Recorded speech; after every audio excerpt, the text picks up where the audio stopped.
মানুষ তারা নার্ভের রোগে ভোগে।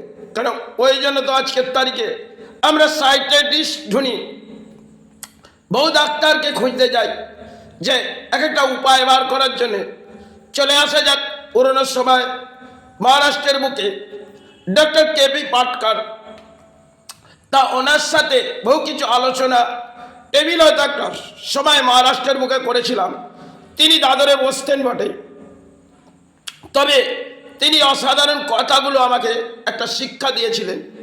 সবাই আমি বহু ডাক্তারের সাথে মিশেছি, একমাত্র বাকি পড়ে গেল শীতল ঘোষ। তাই হয়তো কোনো ব্যাধি ছিল, সেটা হচ্ছে ধাতুর সমস্যা। আর ইউরিন করতে গেলে আমার ইউরিনের আগে গা কেঁপে উঠতো, তো এটা হচ্ছে ধ্বজা ভঙ্গ রোগ বলা হয়, মেহ যেটাকে বলা হয়।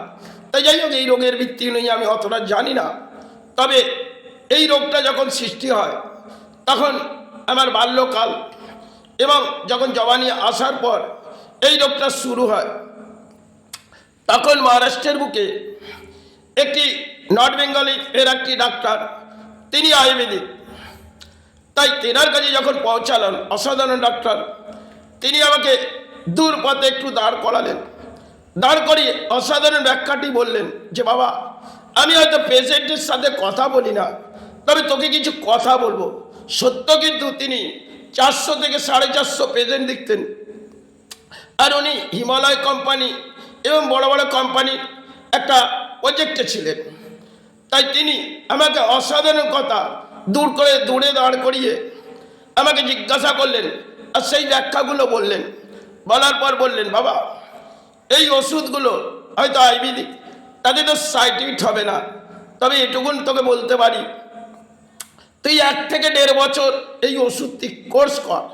তখন তার আগে আমার জন্ডিস হয়েছিল, ডাক্তারকে আমি বলেছিলাম যে ওই জন্ডিসের রিপোর্টটাও আমার কাছে ছিল, হ্যাপাটাইটিস বি।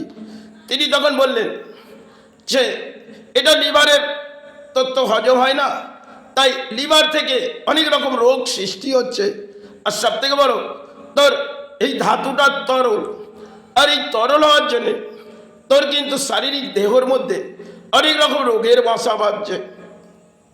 তাই এর উপায় আমি তোকে 2টি ওষুধ আমি দিচ্ছি, আর এই প্রেসক্রিপশনটা বাবা তুই হারাবি না।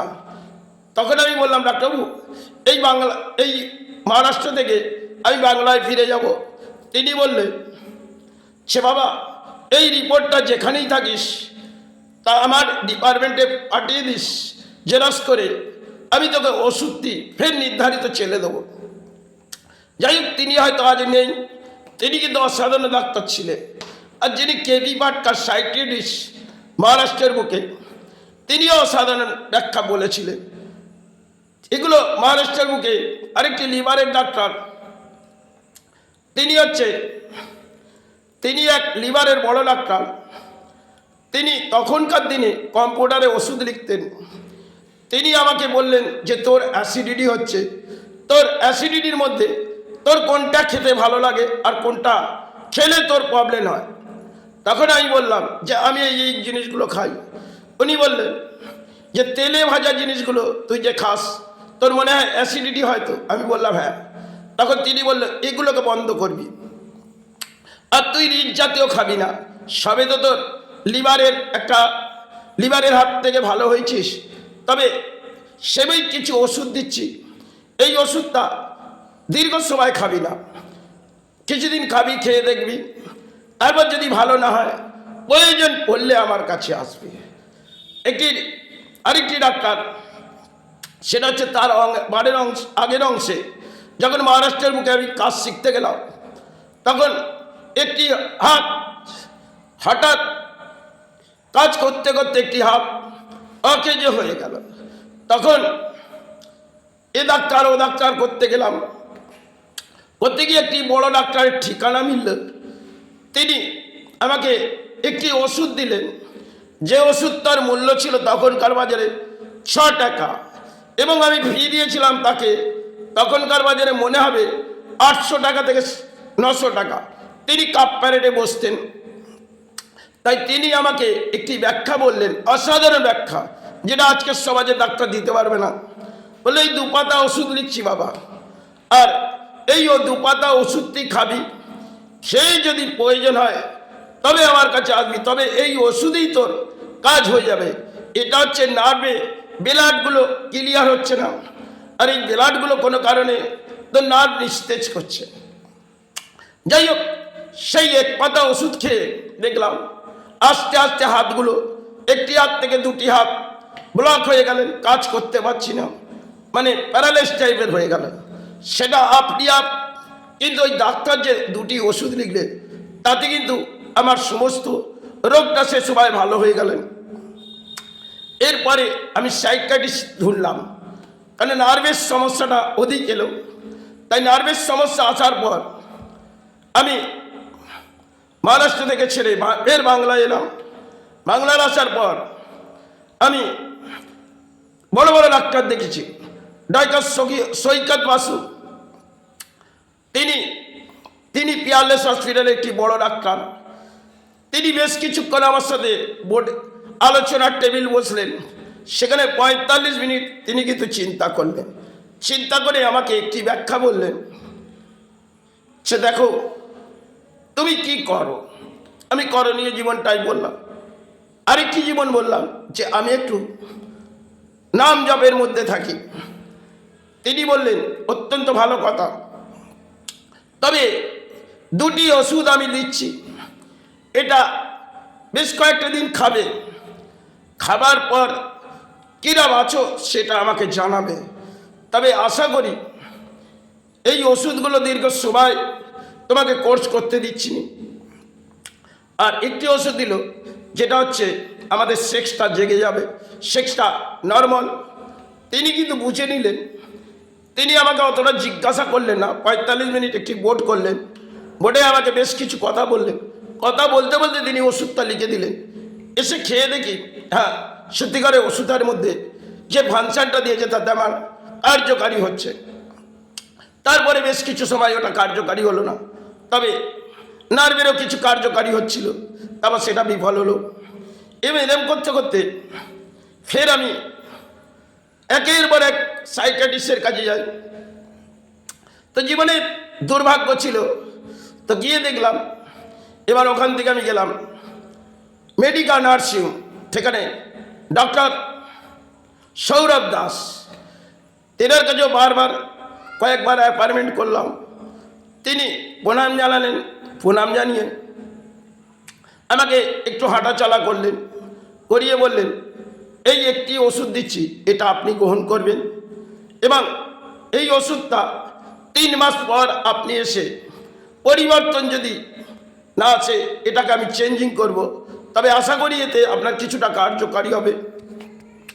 আপনাকে শীঘ্রই কিছু আসতে হবে না, প্রয়োজন পড়লে আপনি আসবেন, তাছাড়া আপনাকে আসতে হবে না। এবং ওখান থেকে আমি ফের হায়দ্রাবাদ শহরে গেলাম। সেখানে গিয়ে একটা সাইকিয়াট্রিস্ট দেখালাম। তিনি একটি ওষুধ আমাকে দিলেন, কারণ আমার নিদ্রা হতো না, ঘুমটা একদম ছিল না, রাতে একদম ঘুম নেই। আমি ডাক্তার ম্যাডামকে বললাম যে দিদি আপনি একটি নিদ্রার জন্যে ওষুধ দিন। তখন উনি বেশ কিছু ব্যাখ্যা জিজ্ঞেস করলে দেহটা বিশ্রাম নেওয়ার জন্য সেই ওষুধ দিলেন। বললেন দেখুন আপনি ধর্ম নিয়ে আছেন, তবে আপনাকে আমি একটি ওষুধ দিচ্ছি। সেই ওষুধটা তিনি দিলেন বটে, সেটা হচ্ছে রামকৃষ্ণ মিশনে, হায়দ্রাবাদে রামকৃষ্ণ মিশন। সেই ওষুধটাই আজও চালিয়ে আসছি। সেটা দীর্ঘ 10 বছর থেকে 12 বছর হবে। তাই তিনি ওই ওষুধটা লিখলেন এবং তারপরে আমি পড়ে গেলাম। পড়ে যাওয়ার পর একের পর এক ডাক্তার কাছে গেলাম। সেই যে ডাক্তারগুলো আমি মুখোশগুলো দেখলাম, কেন একটা পড়ে যেতে একটি প্রয়োজন হয় সিটি স্ক্যানে, সেখানে বহু কিছু রিপোর্ট লিখে দিলেন এবং আমি চিন্তার মাঝে চলে গেলাম। তখন হাতে অর্থ নেই, তাহলে অর্থটা আসবে কোথা থেকে? এবং তিনি 15 দিন ছাড়া আমাকে যেতে বলছেন, আর ওখানে অন্তত 8 থেকে 10 হাজার টাকা রিপোর্ট ভিত্তিহীন দিতে হবে। তখন আমি নারাজ হয়ে গেলাম। এবং তারপরে আমাদের গ্রাম অঞ্চলে তিনি একটি ডাক্তার আছে, তিনি পাগল লোককে ভালো করে, তিনি অসাধারণ ডাক্তার। বেশ কিছু সময় আমার সাথে ব্যাখ্যা বললেন, বেশ কয়েকটি ওষুধ দিলেন। দেবার পর তাকে আমি একটি কথা বলেছিলাম, এই সমাজের ডাক্তারগুলো কসাই খানা। তো তিনি প্রথমে ক্ষুব্ধ হয়েছিলেন, তারপরে তাকে আমি 4টি রিপোর্ট দেখাই। রিপোর্ট দেখাতে তিনি খুশি হয়ে গেলেন। তিনি একটি কথা বললেন, মা আপনার সহায়, তবে আপনার যখন মা সহায়, হয়তো এটা আপনার গরুর খেলায় হচ্ছে বটে, আপনি মায়ের উপরে ছেড়ে দিন। তাই যাই হোক, তারপর থেকে আমি আর কোনো ডাক্তার যাই না। তার আগে একটি পড়ে গেলাম, পড়ে যেতে এই মন্দির গড়াতে একবার পড়ে গেলাম।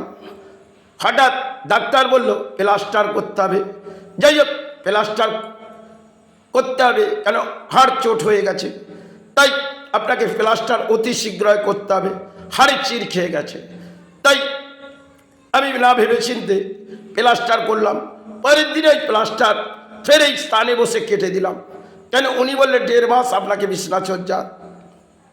তাই সেটা আমি মেনে নিলাম না, হয়তো কিছু টাকা নিয়েছিলেন। তারপরেই আমি নিজে নিজে পরে একটা দিন পরেই সেই প্লাস্টারটা পড়ার পর আমার কষ্ট হচ্ছে, মন্দিরে বসে এইখানে আমি মায়ের সামনে কেটে দিলাম। গিয়ে আমি কালীঘাট চলে গেলাম, হয়তো একটু কষ্ট হয়েছিল বটে। তারপরে আমি একবার আমাদের এই মানে হাওড়া ডিস্ট্রিক্টে একটি হসপিটালে, সেটা মন্দির গড়ার ঠিক বেশ কিছু সময় জীবনে একটি ঘটনা হলো। সেটা হচ্ছে একটি মেডিসিন, নার্ভের সাইকিয়াট্রিস্টকে ডাকাতে গিয়ে একটি মেডিসিন সাইড ইফেক্ট হয়ে গেল। তখন আমার পায়ের যন্ত্রণা হতো, দুটো পা হাঁটতে চলতে পারতাম না। তিনি যাই হোক একটি ওষুধ ভুল লিখেছিলেন বটে। তারপরে পরস্পর এক একটি ডাক্তার, এবং ভুল লেখার পরে সেটা 3 দিন খাওয়ার পর সেটা নার্ভের যন্ত্রণা হতো বলে আমাকে ওষুধটা দিয়েছিল। সেটা তো কার্যকারী হয়নি, সেক্ষেত্রে ইউরিন দিয়ে অত্যন্ত ব্লাড 3 দিনের মাথায় চলে এলো। সেটা হচ্ছে পিবিএস নার্সিংহোম। তাই সেই নার্সিংহোম থেকে যখন পিজি হসপিটালে গেলাম, এবং আমাদের গ্রামাঞ্চলে ডোমজুর হসপিটালে, তিনি বলল এই ওষুধটার সাইড ইফেক্ট, আপনি জেনে কেন খেলেন? তিনি জানতেন আমি মেডিসিন নিয়ে বহু ঘেটেছি। তাই উনি বললেন একটি রিপোর্ট করান, ওনার কাছে যান। তো এই করতে করতে সময় পার হয়ে গেল। পিজি গেলাম, পিজিতেও একই কথা বললো। পিজি এমার্জেন্সিতে সঙ্গে সঙ্গে বলে দিল এটা সাইড ইফেক্ট। আমি বললাম একে কাটানো। তো ওনারা বললো এটা আপনাকে একটা ওষুধ দিচ্ছি, এটা আস্তে আস্তে বন্ধ হয়ে যাবে। 3 দিনের মাথায় ভেতরে মুচমুচে লাগছিল, তাই বড় কষ্ট হচ্ছিল। দেখলাম তখন আমি ফের বিবিএস নার্সিংহোমে যাই। তো বিবিএস নার্সিংহোমে প্রথম আমি ডাক্তার যখন ওষুধটি ভুল লেখে, তখন পিজিতে যাই। পিজি থেকে ব্লাড বেরোচ্ছে, তখন আমি ফের বিবিএস নার্সিংহোমে এলাম, যেহেতু বিবিএস নার্সিংহোমে কেসটা ঘটেছে। বিবিএস নার্সিংহোমে মেডিসিন ডাক্তার বললো এটা তো মেডিসিন সাইড ইফেক্ট। তখন আমি বললাম এই ডাক্তারবাবু রিপোর্ট। তখন উনি কথাটা কি ঘুরিয়ে দিলেন, বলে এটা ইউরোলজিস্টের কেস। তা আমি চুপচাপ নীরব হয়ে গেলাম। তাহলে ইউরোলজিস্ট কখন আসবে? বললো বাইরে অ্যাপয়েন্টমেন্ট করুন। বাইরে আমি ম্যাডামকে জিজ্ঞেস করলাম, ম্যাডাম ইউরোলজিস্ট কখন আসবে? ইউরোলজিস্ট দেখে বললেন এটা এটা একটা রিপোর্ট করতে বললেন। এই রিপোর্টটা করার পর আমি ডোমজুর থেকে করলাম, করার পর বললো ভেতরে টিউমার হয়ে গেছে। কি অসাধারণ ব্যাখ্যা দেখুন। আবার টিউমার হয়ে গেল, কেন মেডিসিন সার্টিফিকেট টিউমার। তা টিউমার যখন হয়ে গেছে আমি নারাজ, যেটা টিউমার নয়। উনি আমাকে ব্যাখ্যা বললেন রিপোর্ট টিউমার কথা বলছে, আর আপনি বলছেন রিপোর্ট টিউমার নয়। বাহ! তখন আমাকে পাগল ভাবলো। তারপরে আমি বললাম দেখুন ডাক্তারবাবু, যদি টিউমার হয়ে থাকে তাহলে অপারেশনের ডেট, তিনি অপারেশন তড়িঘড়ি করবে বলে উঠে পড়ে লেগেছে। তখন আমি তাকে বললাম ডাক্তারবাবু যাই হোক কত টাকা মতো লাগবে? বললো 30,000 টাকা ওখানে জমা দিয়ে দেবেন, আমি অপারেশন করে দেবো কালকে। তখন আমার ভগ্নিপথকে আমি বাসস্থানে পাঠালাম, সে যাও শুক্রবার আছে আর শনিবার আমি অপারেশন করবো না, ডাক্তারবাবুকে বললাম। তো তিনি রাজি হলেন। শুক্রবার ভোরে যখন তিনি অপারেশনটা করলেন, অপারেশনের পর লিঙ্গের শিরাগুলো পুরো ব্লক হয়ে গেলেন, এবং ইউরিনটা যন্ত্রণা, হয়তো 10টা দিন আমাকে একটি ইঞ্জেকশন দিয়েছিলেন। ইঞ্জেকশনটা দেওয়ার 10 দিনের মাথায় দুটি কান স্তব্ধ হয়ে গেল। ঘরে এসে যখন ইঞ্জেকশনগুলো নিচ্ছি তখন দুটি কান স্তব্ধ হয়ে গেল। এবার উপায় কি করব? কারণ একের পর এক ভেঙে পড়ছি, ধর্মের মাছ থেকেও ভেঙে পড়তে হচ্ছে। তখন ফের ইবিল দাসে হয়ে গেলাম যে ডাক্তারবাবু আমার তো দুটো কানে শুনতে পাচ্ছি না, ওটা আপনার নার্ভের সমস্যা। তখন আমি বললাম এখানে নার্ভের সমস্যা কি? উনি বললেন না, আপনি নাক কান গলার ডাক্তারকে দেখান, এটা ওনার প্রয়োজন। ফের আমি নাক কান গলার ডাক্তারকে দেখালাম। সেখানে তিনি বললেন যে এই ওষুধগুলো দিচ্ছি, এটাও কিন্তু মেডিসিন সার্টিফিকেট। তাহলে সেই মেডিসিন সার্টিফিকেটটা তারা কিন্তু ফাংশন জানে না, কেন 1 থেকে 3 মাসের মধ্যে এটাকে রিলিফ করা যায়, আর 3 থেকে 6 মাস হয়ে গেলে মনে হয় তাকে করা যায় না। তারা উল্টোপাল্টা ওষুধ দিলেন অধিক টাকা, সেখানেও ব্যয় করলাম। তারপর তারা যে বায়োপসি রিপোর্টটা করলেন, সেই বায়োপসি রিপোর্টটা যখন ক্যালকাটা হসপিটাল গেলাম, তিনি অঞ্জন দাস তিনি আমায় জিজ্ঞাসা করলো আগে কি করেছিলেন। আমি এই ব্যাপার বললো, এই শিরাগুলো পুরো ব্ল্যাক হয়ে গেছে। তার কাছে 2-3 বার যাওয়ার পর তখন তিনি বললেন সে এটা যেটা ঘটেছে এর উপায় আমি খুঁজে পাচ্ছি। মাথা চুলকুতে লাগলে তা আমি তাকে কসাইখানা বলেছিলাম, তিনি রেগে গেলেন। রেগে যাওয়ার পর আমি বললাম এই যে দেখুন, এর জন্য আমার 2টো কান, বললো কোনো কিছু শুনতে চাই না। এই বায়োপসি রিপোর্টটা কিন্তু ক্যান্সার বলছে, আর ক্যান্সার যেহেতু আছে তাহলে আপনাকে সমস্ত রিপোর্ট করতে হবে। তখন কালী পুজোর রাত আগে পড়ছে, আমি একটা নির্ধারিত ডেট করলাম যে মায়ের পুজোটা সকালে সেরে আমি যাব রায়ন্তী বেদিতে গেলাম, রিপোর্ট করলাম। ঠিক মায়ের পুজোর দিনে আমি ডক্টর প্রদীপ টরি ওনাকে গিয়ে জিজ্ঞাসা করলাম, আমি তো মনে মনে ভাবছি এটা নয়, কামাখ্যা স্থানে আমার গুরুরাও বলছে এটা ভুল সিদ্ধান্ত। তখন প্রদীপ টরি আমাকে জিভটা কামড়ে নিলেন, বললেন, পিঠটা চাপড়ে দিলেন, বাবা এ সমস্ত কিছু নয়। আমি তখন বললাম, ডাক্তারবাবু এই সমাজ থেকে আমাকে দুর্ভোগ পেতে হচ্ছে, তবে এই সমাজ যে জায়গায় চলে এসেছে তাতে মনে হয় ধর্ম তো অধর্ম হয়ে গেছে, আর এই সমাজ কষাই কেন। যাই হোক, কেন সেই বায়োপসি রিপোর্টটা সেটা কিন্তু কার্য নয়। একটি অপারেশন করলেন, কার্য নয়, 2টি কান চলে গেল, এগুলো বহু কিছু ঘটেছে। তার দায়বদ্ধতা আমাকে মেনে নিতে হয়েছে, আর বহু অর্থ বিলিং করতে হয়েছে। করিবেন 4 থেকে 5 লাখ টাকা একটি অপারেশনের ভিত্তিতে আমাকে মেনে নিতে হয়েছে। এটা আমি কেন মেনে নেব? কিন্তু আমাকে গ্রহণ করতে হবে, কারণ এই সমাজে কসাইখানা চালার কিছু নেই। আর যারা বড় বড় ডিগ্রি নিয়ে বসে আছে, একটা সময় এত ডিগ্রি ছিল না, আজকে দেখবেন একটা বিদেশ থেকে ডিগ্রি পেয়ে গেলাম, আমরা ডাক্তারি হিসেবে বসে বললাম, আর সমাজে কসাইখানা হয়ে বসে বল, এই তো সমাজ। যাই হোক, বহু কিছু হয়তো বললে এর মধ্যে বলা হবে। ভারতবর্ষের রাজ্যের বাংলায় যত ডাক্তার দেখেছি এর মতো জঘন্য কিছু নেই। কারণ মহারাষ্ট্রের বুকে আর বাংলা তা নিয়ে যদি ভাবি, এখানে 12 কসাইখানা, 4 আনা হয়তো ভালো থাকবে, আর এই সমাজ সেখানে ধর্ম করা হচ্ছে, এই তো অধর্ম। তাহলে এই কলিযুগে অধর্ম আমাকে দণ্ডভোগ করতে হচ্ছে, তা আমি মাথা পেতে নিতে। হয়তো সমাজ এটা মেনে নেবে না, কিন্তু সমাজে আমি বহু কিছু কর্মের লড়াই করেছি, হয়তো সাথে ধর্ম করতে পারি। এর জীবনে বহু কিছু আমি ডাক্তার ঘুরেছি, আর এই ডাক্তারগুলো ঘুরে যা বুঝেছি, এটা আমার প্রয়োজন নয়, সমাজের কোনো প্রয়োজন হতে পারে।